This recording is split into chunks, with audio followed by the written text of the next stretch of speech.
Prezados amigos de viagem, nós vamos falar de um assunto que aparentemente é consenso, mas depois de eu dar essa explicação inicial, vocês vão ver que existe muita polêmica ainda a respeito.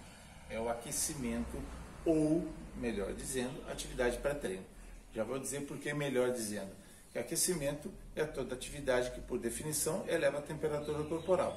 Então, qualquer condição, seja de exercício, seja passivo, se eu estiver numa sauna, eu tenho um aquecimento corporal.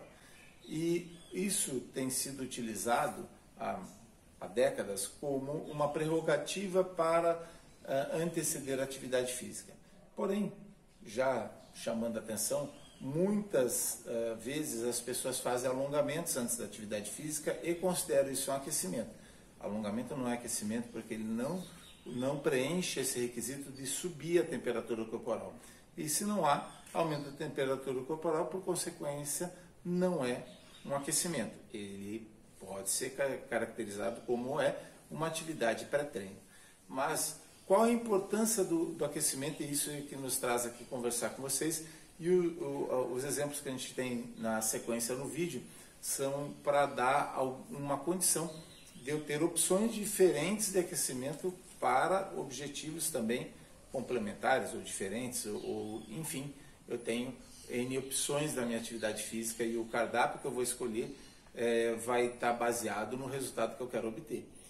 Falando então, primeiramente sobre aquecimento, eu posso dividi-lo em dois grandes blocos, né? O aquecimento específico ou o aquecimento geral.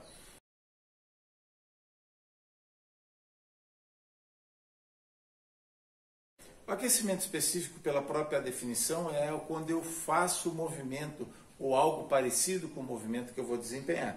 Como, por exemplo, se eu vou fazer um treinamento de musculação, eu faço com uma carga menor, uma primeira série, e depois vou subindo essas cargas. E o aquecimento geral é um aquecimento inespecífico. Por exemplo, eu vou treinar musculação e vou aquecer na esteira. Minha atividade não é a atividade de corrida ou aeróbica naquele momento, e sim uma atividade que vai ser levantamento de peso. Então, esse é o que eu considero de aquecimento geral. Mas a gente ainda tem outras subdivisões possíveis e eu vou explicar isso na sequência. Mas vamos primeiro considerar a importância. A atividade pré-treino, ela é necessária? Isso se discute há muito tempo, tem trabalhos da década de 80 e da década de 90 mostrando atletas competindo a frio e batendo recordes. Então, é uma coisa que já se questionava. Eu, na minha fase de atleta, muitas vezes treinei a frio e até competia, aquecia. Minha necessidade de aquecimento era muito pequena, eu fazia 5 minutos de aquecimento e entrava numa luta. Isso para mim era o suficiente. Normalmente, para eu aquecer, esse tempo é o suficiente, porque eu estou falando exatamente de elevar a temperatura corporal. Então, uma atividade que vai do leve para moderado, eu em torno de 5 minutos, 7 minutos já tenho um aquecimento. Porém, existe a individualidade que tem que ser considerada. E aí vou dar um exemplo emblemático. O Michael Phelps aquecia por 2 horas e meia, fazia uma série de exercícios com elástico, com peso, etc. Nadava, acho que 40 minutos, não sei exatamente a rotina que ele fazia, mas o tempo total era em torno de 2 horas e meia. Precisava 2 horas e meia de aquecimento? Está errado. Veja bem, contra resultados não tem argumento, não tem questionamento. Michael Phelps, maior nadador da história. Para ele era necessário, consequentemente eu preciso considerar isso também quando eu vou prescrever. Se o indivíduo que eu estou trabalhando, ou eu mesmo, me sinto melhor com aquecimento um pouco mais prolongado, não tem por que não fazê-lo. Se eu consigo estar apto a desempenhar minha atividade com aquecimento um pouco mais curto, também não tem por que não fazê-lo. Nesse sentido, nós fizemos um trabalho, ele está citado aí no final desse vídeo. Ele foi aceito para publicação numa importante revista internacional da área de atividade física, fisiologia, enfim. A gente optou por não publicar lá, porque nos cobraram $1.500 pela publicação e nós estamos na fase da política de não pagar para trabalhar. Eu acho que a partir do momento que o que você faz, ninguém está disposto a pagar por aquilo, é bom você rever se vale a pena. Estamos tentando formar também vocês, alunos, nossos colaboradores de pesquisa, para uma visão mais empreendedora. Então, o que a gente está investindo de tempo tem que ter um retorno. E a gente decidiu agora mandar para uma revista brasileira, vai ter um custo, mas é um custo mais reduzido, e logo que ele estiver publicado, vai estar disponível para vocês lerem. Esse artigo, a gente faz uma revisão bastante ampla de todos os tipos de aquecimento e todos os trabalhos que foram feitos, mostrando prós e contras, alguns com resultados positivos e outros que não encontraram diferença, como nós. No nosso trabalho, nós optamos por fazer uma atividade pré-treino, que é o PNF, na facilitação neuroproprioceptiva, que é um tipo de alongamento que eu faço em 2 fases, basicamente. Eu alongo, depois eu faço uma contração isométrica contra a resistência e continuo alongando na sequência. E um aquecimento que a gente chamou de convencional, que é um trotezinho. Fizemos um teste de ioiô que mede bem o desempenho até o máximo em termos de capacidade cardiovascular e também de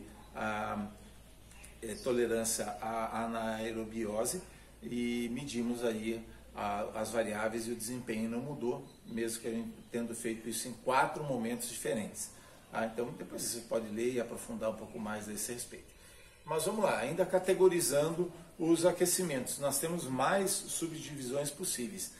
Eu falei já anteriormente que o aquecimento ele pode ser um aquecimento específico ou pode ser um aquecimento geral, né?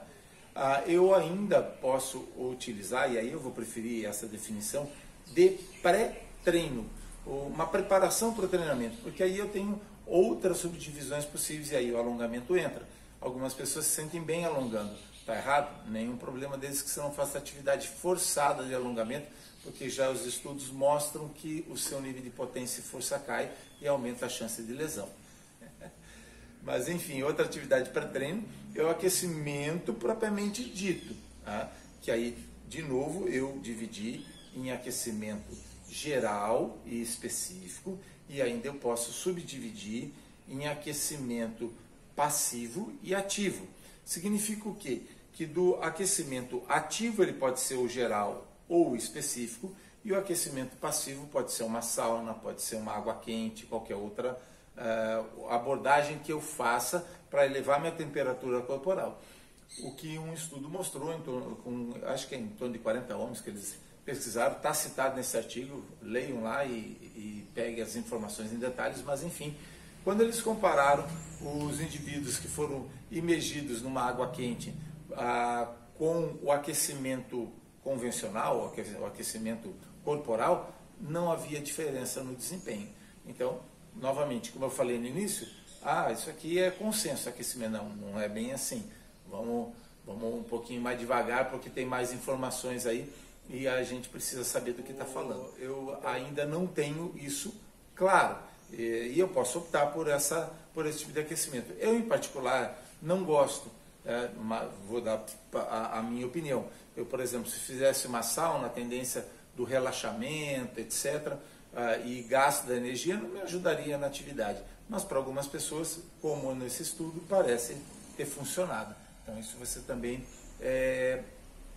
precisa ajustar. E um terceiro tipo ainda de atividade pré-treino é a atividade de mentalização. Significa o quê? Quando eu visualizo o que eu vou fazer, eu me visualizo executando o movimento, eu visualizo, por exemplo, numa técnica de boxe, numa técnica de kickbox, de voleibol, de qualquer modalidade esportiva, eu desempenhando a técnica, eu correndo uma maratona com o máximo desempenho, subindo a montanha e fazendo toda aquela técnica que está programada na minha mente. Estudos também mostram que isso chega a melhorar até em 10% a força máxima quando eu faço essa mentalização antes de um exercício de força. Então eu tenho essa opção também, além do que essa é uma opção que pode ser utilizada como pós-treino, não só pré. Eu posso utilizar no final do treino para tentar melhorar meu nível técnico, rever o que foi feito no treinamento e ter um controle maior sobre a ação. Então, recordando de uma maneira bastante sintética, tem as atividades pré-treino, que pode ser o aquecimento, pode ser um alongamento ou uma atividade mental. No aquecimento, eu posso ter o específico e posso ter o geral. Dentro do aquecimento, eu ainda posso subdividir ele em passivo ou ativo. que eu usar água quente, sauna, etc., ou a que eu uso a minha ação corporal. E aí vem a pergunta, depois de dar toda essa quantidade aqui de informações e de polêmicas por um lado e por outro, vem a pergunta, e como todos nós gostamos de ser binários, né? Aquece ou não aquece? É bom ou é ruim? Né? E as pessoas esquecem que a vida não funciona assim. Nunca você tem uma resposta em absoluto. E quando eu falo nunca, é nunca. Você não tem um remédio que só faça bem, você não tem um comportamento que não tem efeito colateral, e você também não tem liberdade em regime algum em absoluto. Não vamos filosofar muito aqui, mas como diz o filósofo pré-socrático, só para deixar pontuado, a liberdade seria a ausência de necessidades. Isso não existe, né? Todo mundo necessita de alguma coisa, até porque se você não se alimentar, você vai morrer de inanição. Se você não beber água, você vai morrer de desidratação, então você não é totalmente livre. Mas vamos lá. Sendo objetivo nessa questão, aquece ou não aquece? A resposta é muito simples. Depende. Depende de você, depende da condição, porque como a gente demonstrou nesse estudo, aparentemente nessa temperatura elevada, como é Cuiabá, o centro-oeste do Brasil, o nordeste, várias partes do país, né? O Brasil, de uma forma geral, tende a um clima mais elevado, mas se eu pegar numa temperatura mais fria do sul, etc., muda esse cenário, mas aparentemente nessas temperaturas mais elevadas, o aquecimento não faz diferença. Nós vimos isso no nosso estudo e vimos em outros estudos também. Mas se a pessoa não se sentir bem, deve aquecer. Mas, por segurança, o meu aluno, eu não sei, ele não é atleta, ele não é experiente, então, a regra, aqueça. Como regra, você aquece que você não vai estar perdendo nada. E como regra, eu vou dar minha experiência como professor de artes marciais durante muito tempo, eu sempre utilizei muito mais o aquecimento específico, tanto nas lutas como no treinamento de peso, do que o aquecimento geral. O aquecimento geral para mim era exceção, por uma questão muito simples. Como é que eu comecei o cumprimento? Meus queridos amigos de viagem, porque a vida é uma viagem, e a viagem que você está tendo é esse tempo entre seu nascimento e morte. Então a utilização do tempo, ela precisa ser feita de forma inteligente, porque você gasta o tempo, ele não volta, e você fez um investimento desse tempo. Então quando eu vou treinar, eu estou deixando de fazer alguma outra coisa, eu só estou em treinar porque naquele momento é a coisa mais importante que eu teria para fazer. E aí, se eu tirar proveito, ao invés de uma atividade que é muito corriqueira, muito simples, por exemplo, correr ao redor do tatame, ou seja, lá na academia, na esteira, etc., fazer um calistênico, algumas coisas que exigem muito pouco, que a pessoa já tem domínio, se eu colocar para ela uma movimentação, por exemplo, que exija uma coordenação diferenciada, ou que seja específica daquilo que ela veio treinar, no caso aqui que eu demonstrei uma sequência de jab direto num aquecimento de luta, eu estou ganhando tempo, estou ganhando habilidade em condensar dois propósitos naquela atividade. Um propósito, aquecimento. Segundo propósito, melhora cognitiva, melhora de coordenação, melhora de uma série de coisas. Serve até para atividade com idosos. Se eu melhorar, por exemplo, o deslocamento dele no andar, como a gente faz no judô, um movimento de sombra, como a gente também faz no judô, um movimento de boxe, que exige mais coordenação, que ele precisa ter mais domínio corporal, ele está melhorando a sua sinestesia. Então tem um problema de fragilidade, tem um problema de perda de coordenação, perda de cognição com a idade, que essas atividades ajudam sobremaneira. Uma outra questão, eu tenho várias atividades de aquecimento que ao mesmo tempo eu estou ganhando mobilidade, como vocês vão ver aí na sequência dos vídeos, estou ganhando também condição cardiovascular. Qual a grande observação que tem que ser feita aqui e que é fundamental? O aquecimento, como o próprio nome diz, ele é para aquecer, não é cansamento. Muita gente confunde isso, né? Acho que ele entendeu, falou, é aquecimento, é cansamento, é a mesma coisa. Então põe o cara a fazer meia hora de corrida para fazer uma atividade específica, levantamento de peso, enfim, etc. Depois dessa atividade específica, a corrida, ele chegou cansado, o desempenho dele caiu. Vou correr 10 quilômetros, eu vou treinar judô. Qual é o seu propósito? É ser corredor ou é ser judoca? Então, eu tenho que responder isso aqui, porque a hora que eu for treinar judô depois de 10 km de corrida, meu desempenho piorou no judô.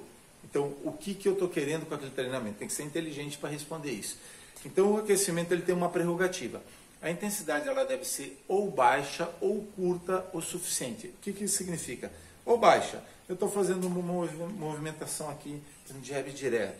Aí eu faço um esquiva para um lado, esquiva para o outro. Intensidade baixa. Se eu começar aqui estando frio e der continuidade por alguns minutos aqui, 3, 4, 5, 10 minutos, ela não vai exigir tanto do meu processo metabólico. E não vou ter grandes acúmulos de ácido lático, porque ela vai passar basicamente desse movimento que eu ainda não estou aquecido, usando o ATP que está na minha célula, então o sistema ATP-CP, e logo na sequência um percentual muito maior do sistema oxidativo do que do ácido lático. Se eu fizer atividade intensa por 30 ou 40 segundos, com a intensidade alta e logo no aquecimento, eu vou acumular muito ácido lático. O que acontece? Meu nível de intensidade do treino cai. Se eu quero fazer força, eu vou fazer menos. Se eu quiser fazer melhora na técnica, piora a minha habilidade. Se eu quiser fazer um trabalho de potência, também ficou comprometido. Aí eu levo pelo menos 15 minutos para remover significativamente o ácido lático e até 2 horas para remover o acúmulo total de ácido lático. Então, isso comprometeu o seu treino. É uma estratégia ruim. E muita gente faz isso. Às vezes o cara faz um aquecimento em academias de luta, correndo, fazendo polichinelo. Para aquele aluno que está mal condicionado, ele terminou já cansado o aquecimento que ele estava fazendo. Ah, mas ele está se condicionando. Ok, tudo bem. Mas ele perdeu a parte técnica. E eu poderia usar esse condicionamento no final do treino ou fazendo a própria parte técnica. Então, essa estratégia, se eu estou falando de aquecimento, não é uma estratégia interessante. Eu deveria optar por uma atividade mais suave ou mais específica para aquilo que eu quero desenvolver. E para a gente encerrar, vamos falar que eu já comentei lá tempo, né, do Michael Phelps, o tempo que ele levava 2 horas e meia e tal. Quanto tempo de aquecimento? Não tem uma regra disso. O tempo tem que ser 5 minutos e 22 segundos. Não existe isso.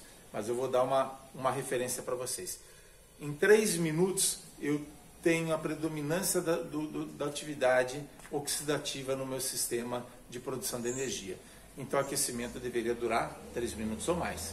Se eu estou fazendo uma atividade leve e numa temperatura mais elevada como é Cuiabá, 5 minutos aproximadamente é o suficiente. Eu estou aquecendo. Mas vamos dar uma margem de folga um pouquinho maior, foi o que a gente fez no estudo. O aquecimento durava 7 minutos. Então, não mais que 10 minutos é o suficiente para a atividade de academia para eu fazer o aquecimento. Então, uma aula vai, hipoteticamente, tem várias formas de dividir, mas eu uso 10 minutos no aquecimento, 40 na parte principal, 10 minutos para volta calma, relaxamento, meditação, enfim, alongamento, final de aula. Tá? Então, eu fechei nesse prazo.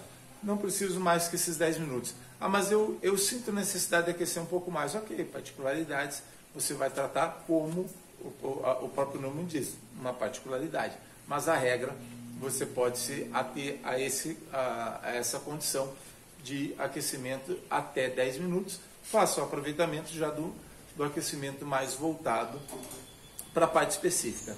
Se o clima está frio, a temperatura baixa, que não é tão comum aqui na nossa região, mas é comum no sul do país, os lugares onde eu treino também, e eu treino lá no inverno, em ambiente aberto, por exemplo, beira-mar ou na montanha, lugares que a gente vai, o aquecimento precisa, por segurança, ser um pouco mais prolongado. E qual é o tempo?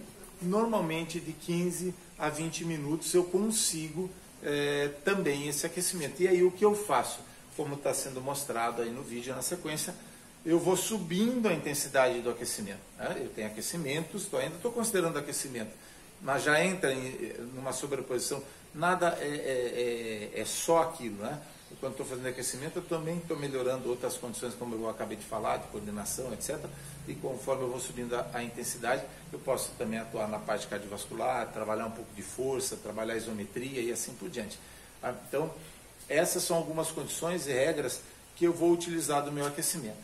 E para a gente começar agora a assistir, vocês tirarem algum proveito e algumas ideias, e a partir dessas ideias, por que eu estou chamando de ideias? Porque você vai criar outras coisas. Eu não preciso seguir um padrão, eu não preciso pegar todos os tipos de aquecimento, ficar assistindo e decorar. Eu preciso entender o movimento, preciso entender da fisiologia, da intensidade, aí entra a cinesiologia e fisiologia. Eu olho, identifico, crio coisas novas e a partir dessa análise do que está sendo trabalhado, qual agrupamento muscular, qual articulação está envolvida, e aí eu vou atingir os objetivos, as finalidades que eu quero daquela atividade, e qual a intensidade metabólica que isso está exigindo do meu organismo, vai fazer com que eu escolha uma opção ou outra.